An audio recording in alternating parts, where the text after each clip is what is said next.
50 रुपए में जूस बेचने वाले ने बना लिए 5000 करोड़। शाही शादी हुई तो शादी में सनी लियोनी नाच रही थी, आतिफ असलम गा रहे थे, कीर्ति खरबंदा ठुमके लगा रही थी तो विशाल ददलानी म्यूजिक बजा रहे थे, कृष्णा अभिषेक और अली असगर कॉमेडी सुना रहे थे तो नेहा कक्कड़ के गानों पर बाराती झूम रहे थे। 200 करोड़ की शादी, प्राइवेट जेट से पहुंचे मेहमान, दुनिया की सबसे महंगी जगह पर हुई शादी, मेहमानों को चांदी की प्लेट पे खिलाया गया खाना, ईडी पहुंचे तो मिले इतने पैसे कि हफ्तों तक गिनने के बाद भी खत्म नहीं हुए।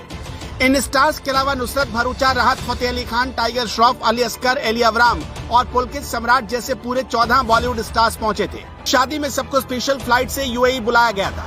कौन है ये महाठग जिसकी शादी के बारे में सुनकर ही ईडी के होश उड़ गए? छत्तीसगढ़ के रहने वाले इस महाठग का नाम है सौरभ चंद्राकर। सौरभ चंद्राकर कौन है और उसके पास इतने पैसे कहां से आए? इसने लोगों को कैसे ठगा? ये सब सुनकर और जानकर आपको महाठग सुकेश चंद्रशेखर की कहानी भी फीकी लगने लगेगी।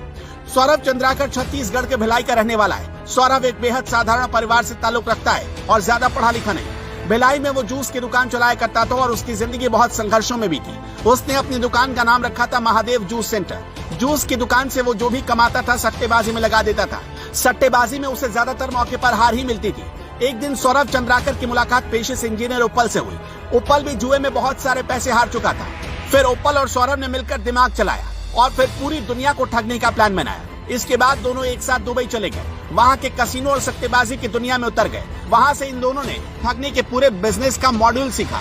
धीरे धीरे दोनों ने मिलकर ठगी का विशाल साम्राज्य खड़ा किया। सौरभ चंद्राकर और उपल ने मिलकर 51 से ज्यादा सट्टेबाजी वेबसाइट और ऐप बना दी। इस ऐप में छोटी रकम लगाने पर बड़ा मुनाफा देकर लोगों का लालच बढ़ा दिया जाता था और जब कोई बड़ी रकम इसमें इन्वेस्ट कर देता था तो ये लोग हड़प कर भाग जाते थे। इन लोगों का एक ऐप छत्तीसगढ़ में काफी पॉपुलर हुआ जिसका नाम रखा गया Mahadev app. Mahadev online book betting application नाम की वेबसाइट तैयार की गई। इस वेबसाइट को सौरभ चंद्राकर और उपल ने मिलकर दुबई से बैठकर ही ऑपरेट करना शुरू किया।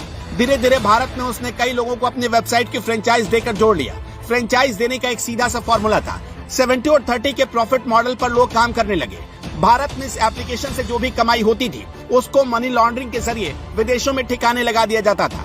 इसी महादेव ऐप के जरिए सौरभ चंद्राकर ने 5000 करोड़ रुपए बना लिए। सौरभ ने इसी साल यूएई में शादी की और इस पर करीब 200 करोड़ रुपए खर्च कर दिए। शादी में शामिल होने के लिए उसके परिवार के सदस्य नागपुर से प्राइवेट जेट में सवार होकर पहुंचे थे।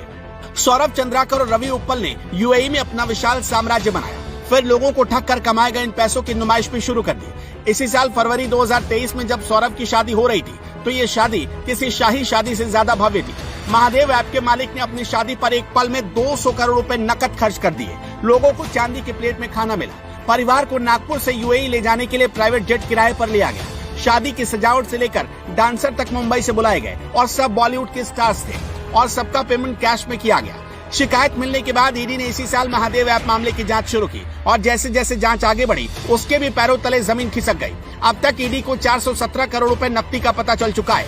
ईडी ने हाल ही में कोलकाता, भोपाल, मुंबई समेत देश के 39 ठिकानों पर छापेमारी की और 417 करोड़ रुपए की संपत्ति सीज की। देखते ही देखते महादेव ऐप का मास्टरमाइंड सौरभ दुबई में बैठकर हर महीने महादेव ऐप के जरिए 250 करोड़ से लेकर 300 करोड़ रुपए तक की कमाई करता था। उसने सिर्फ भारत ही नहीं बल्कि दुनिया के 11 देशों में अपना नेटवर्क फैला रखा था जिसमें नेपाल, बांग्लादेश और श्रीलंका जैसे देश भी शामिल है। महादेव ऐप में गेम की शुरुआत 500 रुपए इन्वेस्ट करने से होती है। किसी ने 500 रुपए का बेट लगाया तो पहले उसे कुछ अमाउंट लगातार जीतने दिया जाता है, लेकिन जैसे ही कस्टमर मोटा पैसा लगाता है वैसे ही इस एप्लीकेशन पर उस